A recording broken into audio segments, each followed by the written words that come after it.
Gracias, compañero. Vamos a dejar ahí, compadre. Fiesta, carajo, que estamos en víspera de Nochebuena. Mañana gallo. Excelente. Miren, compañeros, tenemos en línea a Evelyn Torres, la doctora Evelyn Torres, quien fue magistrada, es juez y quien va a aportar a este debate que hicimos ayer, porque yo me asusté de que se cayó el caso de Bre porque no aparece un testigo.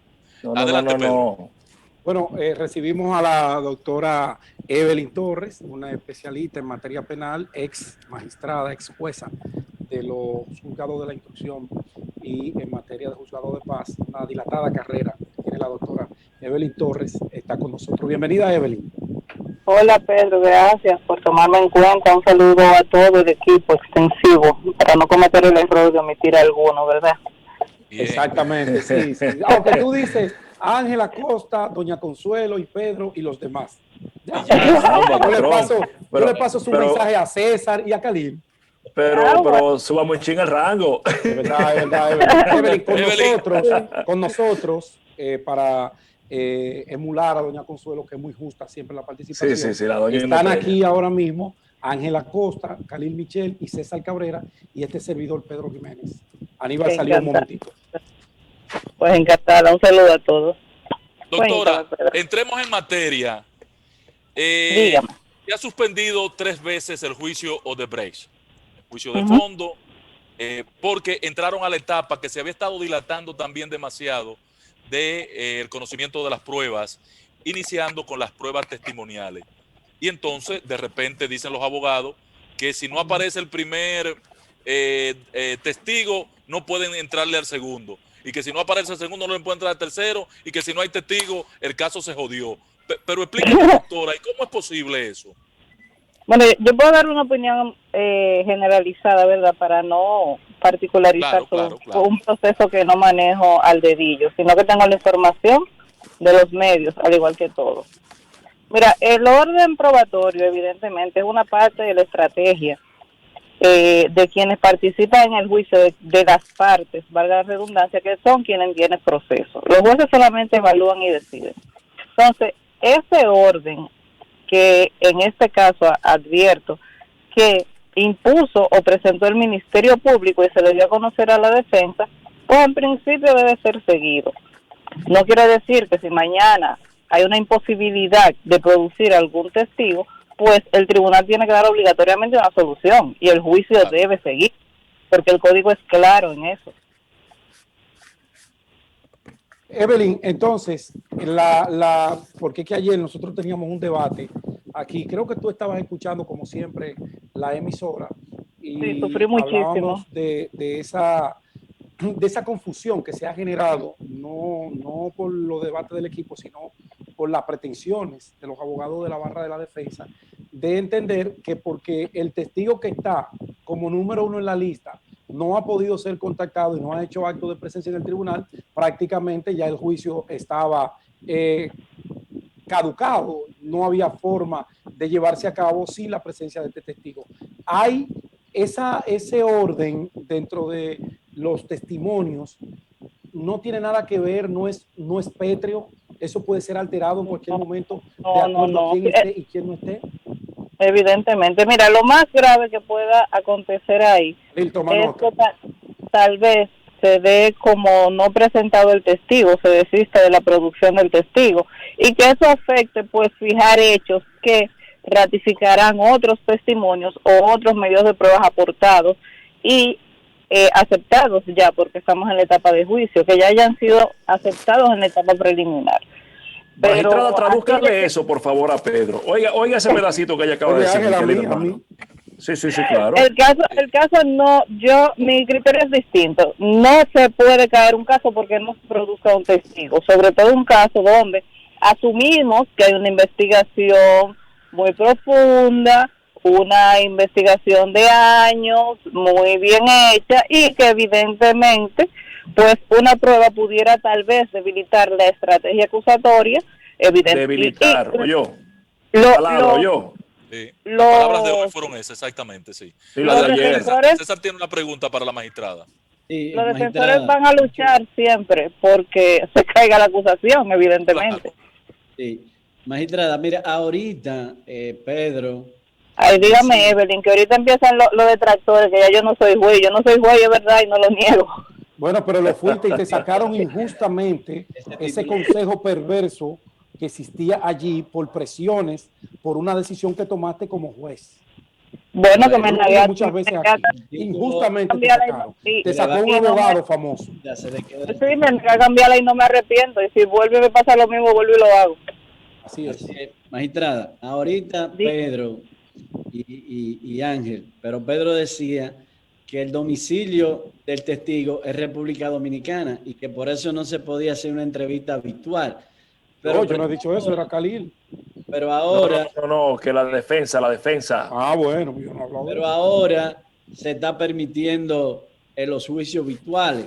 ¿Es posible que el juez ordene que se haga una entrevista virtual a ese testigo? Ahí me voy a detener un momento. Lo primero que tenemos que ver es que esta audiencia, la modalidad es presencial, ¿verdad? Sí. Y que el tema de que un testigo que reside en el extranjero, en virtud del artículo 200, conlleva un proceso especial para ser producido su testimonio en razón de que reside en el extranjero, que entiendo que no es el caso de este testigo. Ahora, eso nada tiene que ver con que el tribunal autorice que ese testigo, como ya está admitido como prueba en el proceso, pues para una mejor sustanciación del juicio o para evitar pueda ser entrevistado de forma virtual por cualquiera de las plataformas de conexión.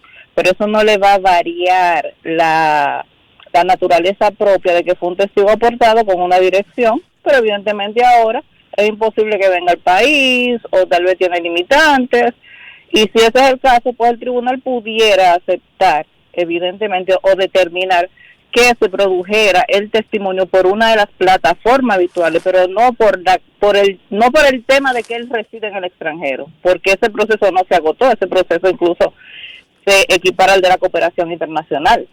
Exacto. Doctora, Ahora, Magistrada, y en atención a que usted como ex jueza entiende que el procurador Camacho establece que entonces pudiera hasta anularse el tema del acuerdo con Odebrecht en virtud de la ausencia de estos testigos. Pero déjeme preguntarle, doctor. Bueno, Kelly, yo ahí desconocería, no escuché a Camacho sus argumentaciones en ese momento, desconocería qué persigue él con esta advertencia, porque inclusive ese acuerdo lo que hace es liberar de cierta responsabilidad penal, creo, a la empresa como tal, o de ciertas obligaciones. Magistrada Evelyn. Y a los fines, escúchame Pedro, y a los fines la empresa se comprometió a aportar algunas pruebas y a aportar algunos testigos, entre ellos los que están referidos. Es que tenemos que aclarar algo. Aquí el encargado de la investigación y se encuentra pruebas a cargo de la acusación es el Ministerio Público. Claro, público. Entonces, aquí estamos mal acostumbrados, y lo digo con toda la responsabilidad que me caracteriza, como a tirarle muchas salvavidas al Ministerio Público cuando existe alguna falencia en el ejercicio de sus funciones. Si él aportó ese testigo, es él el encargado de que ese testigo se produzca en ese juicio. ¿Me entiendes? Él no puede querer venir ahora a decir, no, que si tú, no, es decir, Odebrecht te dio el testigo, sí. Odebrecht te dio las delaciones, sí. Tú no puedes traer el testigo a juicio, ya eso no es culpa de Odebrecht. Al menos que se demuestre que está la misma empresa que esté evitando que el testigo asista. Pero de lo contrario, la responsabilidad no es de nadie más que de la parte que realizó la investigación. Doctora, Camacho, el magistrado Camacho planteaba que la nulidad del acuerdo debido a la falta de cooperación de las autoridades brasileñas, y de la empresa Odebrecht con la que se hizo el acuerdo de delación premiada. ¿Es esto aplicable? Porque es un acuerdo, pero fue homologado por un juez y está sujeto a los términos y condiciones allí plasmados, ¿cierto? Mira, sí, y si ya esos son acuerdos que tienen una fuerza jurisdiccional, que evidentemente si son acuerdos condicionados, pues, y no se da una de esas condiciones de resolución del acuerdo, pues el Ministerio Público puede buscar la resolución del acuerdo. Pero conforme al panorama que ustedes me están planteando, ese panorama procesal no da lugar a que se revoque el acuerdo, porque él te dio el testigo, tú eres que tienes que traerlo. Claro. Ya comprendo. Tengo entendido que vino a la primera audiencia y salió por el aeropuerto. No, él estuvo aquí hasta el día 8, lo que pasa es que estaban en otro proceso. Él no Ahora, es magistrada, imputado, él es testigo. Doctora, Mira, yo ayer le decía a los compañeros que me perdonaran porque yo pienso como ingeniero. Y entonces, en una ruta de lógica elemental, decía, pero ¿por qué es que no pueden seguir con el testigo número 2? Y han hecho un bochinche extraordinario porque no se puede seguir con los testigos hasta que no aparezca el 1. Porque sin el 1 no pueden seguir con el 2, ni con el 3, ni con el 4, ni el 5, ni el 22. No entiendo por qué esa lógica se pierde allí. Lo que sucede es que toda inacción o acción en justicia tiene consecuencias. El Ministerio Público va a sufrir las consecuencias en caso de que no pueda traer ese testigo. Eso no es bueno ni es malo. Es la consecuencia que la ley dispone para cuando usted hace o no hace lo que la ley le obliga o le faculta, en su caso. Si él no lo puede traer, responsablemente va a tener que desistir o el tribunal se lo va a declarar desistido o no presentado. Ustedes escucharon. Sí. Era de ahí mismo la consecuencia de que ese testigo se caiga en las pruebas a cargo. ¿Qué tanto cree usted que debilita este orden procesal? Eso va a depender de la estrategia del Ministerio Público. Yo no sé qué va a decir ese testigo. Yo no sé qué ellos quieren fijar, cuáles hechos ellos quieren fijar con ese testigo. Pero si los demás testigos dependen, o si las demás pruebas dependen de ese testimonio, pues puede flaquear mucho la acusación. Sobre todo con entonces, repita eso, por favor, magistrada. Con esa defensa que ellos tienen, que en su mayoría son abogados muy buenos, defensores todos. Sí. ¿Entiendes? Entonces, ustedes están oyendo, señores. Sí. No es que se cae el proceso, sino que se debilitan las pruebas a cargo. Ángel y yo, estamos muy claros. Eso fue lo que dijimos ayer. No. Pero que quede claro, en caso, porque es que si ese testigo va a decir que Odebrecht usaba camiones rojos y ya, ese es el hecho que él quiere fijar y ningún otro testimonio depende de que Odebrecht usaba camiones rojos, pues entonces no va a afectar tanto, simplemente no se va a demostrar que utilizaba camiones rojos. Exacto. Y se va a quedar eso fuera del proceso. Maestrada, cambiando un poquito del tema, quedó pero claro. Escúchame, Pedro, por favor. Usted sabe, magistrada, que de lo que se trata es que esos testigos que aporta la empresa deben certificar, confirmar que se materializó soborno en República Dominicana. O sea, si esos testigos no definen que realmente entregaban soborno en República Dominicana, hay un caso prácticamente en el aire, realmente. No, se cae el caso, ahí sí se cae. Pues ahora lo están diciendo ustedes. En función del planteamiento, en función de la lógica que ha implementado la doctora. Una doctora, una magistrada. Pero eso es, que es así. Lo que pasa es que ustedes confundieron el caso con las pruebas a cargo. No, Juan, no confundieron, ustedes confundieron a la audiencia. No, para nada. Doctora. Recuerda también que hay muchos tipos de pruebas. Y hay hechos que dependiendo de naturaleza se pueden probar por pruebas directas, por pruebas de referencia. Un cuadro referencial que no te dé una opción distinta puede dar lugar a una condena. Evidentemente no es la primera opción, pero pudiera, ante la naturaleza del delito, dar lugar a una condena como un descargo. Porque lamentablemente nuestra cultura en materia procesal penal se ha dejado arropar de la relevancia de los casos y de los procesos. Y eso ha afectado mucho la administración de justicia penal. Y creo que tengo la calidad para decirlo. Claro. Sí, cada caso es cada caso, que sea grande, que sea pequeño, pero hay que demostrarlo igual. Y hay un proceso. Tenemos un proceso adversarial que sí, como dice Khalil, se sustenta en la actividad probatoria. Pero todos tienen que probarlo, sea mucho o sea poco. Entonces cada quien que haga su parte. Maestrada, cambiando de tema, si mis compañeros no tienen en esa dirección alguna otra aclaración. Adelante, Pedro, adelante. Yo quisiera preguntarle, dentro del mismo proceso, vimos en el último escenario, en el último evento jurídico televisado a todo color para el país y el mundo, el caso Antipulpo. Como desde el punto de vista de la magistrada, vamos a ponerle la toga nuevamente de juez. Una persona que delinquió, presumiblemente ha sido llamada por el Ministerio Público porque entiende que su accionar en la función pública no fue correcta y hay algún tipo de dolo cometido dentro de esa función.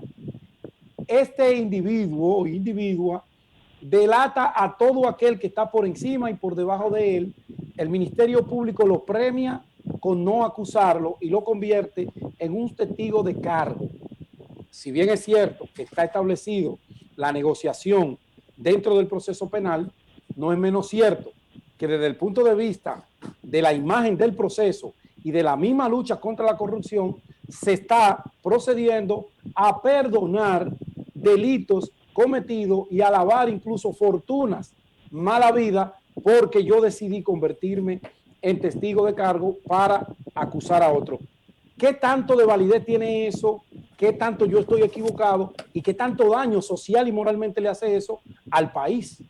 Al principio no te escuché. ¿De qué proceso tú me estabas hablando, Pedro? Del caso Antipulpo. Los testigos de cargo. Ok, mira qué sucede. Realmente existen figuras de desjudicialización, como es el criterio de oportunidad, que tal vez el que más se utiliza para lograr obtener un testigo.